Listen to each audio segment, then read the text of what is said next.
Let's be honest. You're surrounded by fools and it's exhausting. You're intelligent, you're logical, and you are tired. You feel like you're operating on a different wavelength from most people, and arguing with them feels like a pointless drain on your most valuable resource, your mental energy. You think your intelligence is your greatest asset, but in a world like this, it can feel like your biggest vulnerability. We're always told to educate the ignorant, to use logic and find common ground. But what if the smartest thing you could do isn't to win the argument, but to refuse to play the game at all? Arthur Schopenhauer, one of history's most brutally honest philosophers, knew the truth. Logic is defenseless against stupidity. He believed that explaining your mind to a fool isn't noble, it's intellectual suicide. He spent his life studying human irrationality and left behind a playbook for navigating a world full of it. Today, we're revealing his most powerful strategies. 1. The futility of the fight. First, we need to understand the battlefield. Schopenhauer believed that human behavior isn't driven by reason, but by a blind, irrational force he called the will. For most people, this blind will completely steamrolls their intellect. Their thoughts and actions are governed by emotion, impulse, and ego, not logic. This is why arguing with a fool is like trying to reason with a hurricane. You can't reason someone out of a position they didn't reason themselves into in the first place. When you argue with them, you're giving them exactly what they want: friction. Your frustration is proof to them that they matter. Every time you counter their point, you legitimize their delusion, telling them their idea is worthy of your time and your anger. They will drag you down to their level and beat you with experience. So the first step to reclaiming your power is to accept a fundamental truth: you can't fix them. Character, Schopenhauer believed, is unchangeable. A fool today will be a fool tomorrow. Your job isn't to upgrade them, it's to manage your interactions with them. 2. Weapon 1. The iron ring of silence. Schopenhauer's first and most powerful weapon is silence. Silence isn't just the absence of a response. It's the most deliberate response an intelligent mind can offer. When a fool spews nonsense, they're expecting a reaction. They aren't looking for truth. They're looking for an opponent to create that friction. Your silence denies them the battle entirely.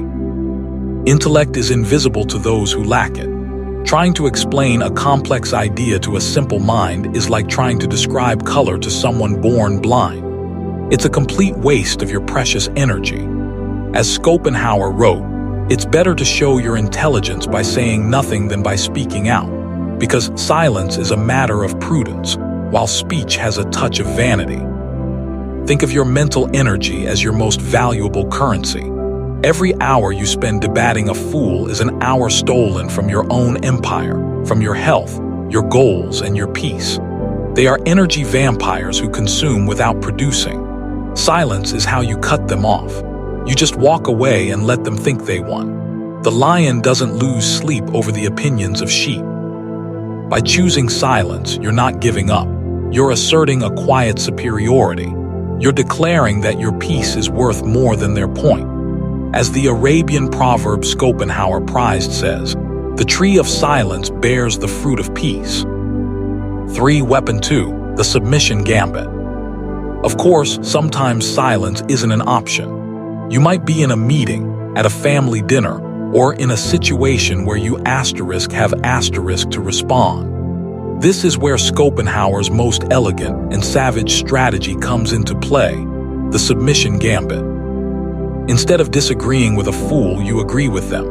You agree completely, enthusiastically even. You take their flawed logic, accept it as true, and then push it to its most absurd and illogical conclusion. This is a philosophical technique called asterisk reduction ad absurdum asterisk, or reduction to absurdity. Imagine a colleague insists that all modern art is a scam and that a child could do it. The logical instinct is to argue about technique and artistic theory. That's a trap. Instead, you agree. You know what? You're absolutely right, you might say. In fact, why do museums even waste money on security? They should just hire toddlers, think of the savings. We should propose this to the board. For that matter, all difficult jobs are probably a scam. Brain surgery, rocket science, it's all just gatekeeping. You say this without a hint of sarcasm. You become a mirror, reflecting their own thinking back at them in its most extreme form. A foolish idea, when fully exposed, collapses under its own weight. The person is left standing in the rubble of their own logic, forced to backtrack and add the nuance they ignored. You've won without ever having to fight. You simply handed them enough rope to hang themselves. 4. Weapon 3. Psychological quarantine. You can't avoid foolish people entirely. They're our colleagues, our neighbors, and sometimes even our family. For these situations, Schopenhauer's philosophy offers a method of internal defense, the psychological quarantine. This is the art of being physically present but intellectually and emotionally absent. When you're forced to interact with a highly irrational person, you don't bring your authentic self to the conversation. You bring an avatar. This avatar is polite. It smiles. It speaks in short, agreeable, non-committal sentences. That's an interesting perspective. I see what you mean. That's one way to look at it. The avatar gives them nothing to attack, nothing to latch onto. It's a smooth, reflective surface. Meanwhile, your real mind is safe and untouched behind a fortress of detachment. Instead of getting angry, you adopt a sense of calm, clinical observation. You watch their cognitive biases play out in real time. You see the fragile ego defending itself. The whole situation becomes predictable, and what's predictable is manageable. Schopenhauer advised treating these encounters as if you were a naturalist observing a strange new insect. You note its bizarre behavior with detached curiosity, not personal offense. We aren't surprised when a stone falls to the ground. It's simply its nature. In the same way, we shouldn't be surprised by the foolishness of others. It is simply their nature. This perspective stops their irrationality from infecting your own peace.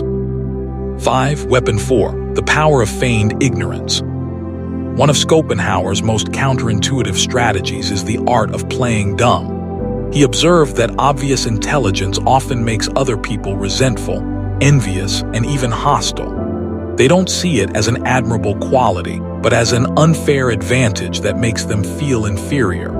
In many social circles, confidence is valued more than competence, and simple. Certain statements are preferred over nuanced, complex truths.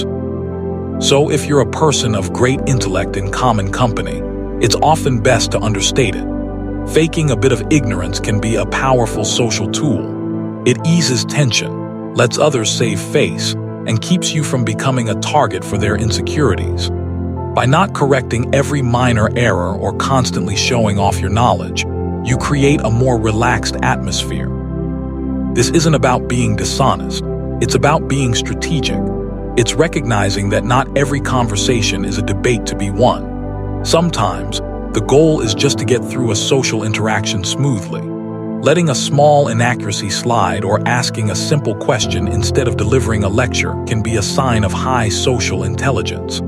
It's a quiet declaration that you are in control, not of the conversation, but of yourself. You become comfortable being misunderstood because their interpretation is based on their perception, not your reality. Ultimately, Schopenhauer's guidance isn't about learning tricks to defeat people. It's about a profound internal shift. It's the transition from intelligence to wisdom. Intelligence is knowing you're right. Wisdom is knowing when it just doesn't matter. The goal is to stop seeking validation from people who are incapable of giving it. Why do you need a blind man to compliment your painting? The moment you let go of the need to be right, the need to be understood by everyone, an immense weight lifts. You can redirect the vast amounts of energy you once spent on pointless arguments and invest it back into yourself, into your purpose, your goals, and your own peace of mind. You stop being a participant in their chaos and become a calm observer. You realize that true power isn't in winning arguments, but in the emotional detachment that makes you unreachable. You become so consumed by your own purpose that the arguments of fools simply stop being worth your time. If these strategies hit home for you, subscribe for more philosophical guides for the modern world, and share your own experiences with these ideas in the comments below. Let's continue the conversation.